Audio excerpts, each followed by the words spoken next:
Один из моих учеников сказал «rainy was whole week». По-русски звучит понятно, было дождливо всю неделю, но вот для англоговорящего это скорее звучит как набор слов.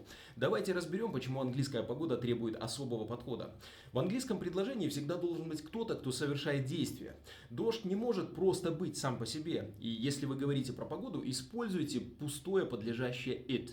Ну и как же правильно сказать? Если про факт, то вы можете сказать it was rainy all week. Было дождливо. Ну а если про процесс, it rained all week. Шел дождь. Запомните, в английском языке нет безличных предложений. Кто-то всегда должен работать, даже если это просто слово it.